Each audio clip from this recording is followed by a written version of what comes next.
Clegg urges voters to ignore pre-election mudslinging. Clegg has warned a lot of mud will be thrown in the run-up to May's election and said the Lib Dems will stand up for optimism, not division in the face of attacks from rivals. In his New Year message, the Deputy Prime Minister said his party deserved credit for stepping up to the plate in 2010 to form a stable government. Labour, he said, was still in denial about its economic legacy. And the Conservatives, he claimed, had swerved off to the right.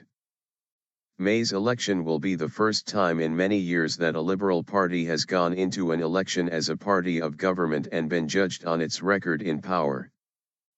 The Lib Dems are bracing themselves for what one senior party figure has called a survival election after suffering a series of humiliating by-election results in the past 18 months and being at risk of being outpolled by the Green Party, as well as UKIP. Grim choice, but in his end-of-year message to activists, Mr. Clegg said it was his political rivals who were offering a pretty grim choice and, in contrast, the Lib Dems had a positive agenda.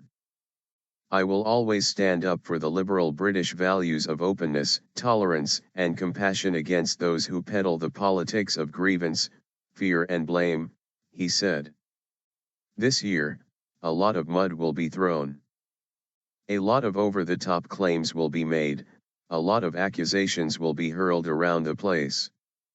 Ignore them. Make 2015 a year for hope, not fear. For optimism, not division. For everybody. Mr. Clegg has suggested that only his party's participation in another coalition government will guarantee that the economic recovery continues in a sustainable and fair direction. The Lib Dem leader, who opposes Tory plans for £30 billion in spending cuts in the first years of the next parliament to try and clear the £90 billion deficit, said his current coalition partners would look after their own kind if they were in power on their own. Now that there's an election looming, far from sticking to the plan we pursued in government, the Conservatives are swerving off to the right and advocating ideological cuts to our public services, he said. And he said Labour was not credible on the economy, suggesting its leader Ed Miliband believed he could wave a magic wand and everything will be better.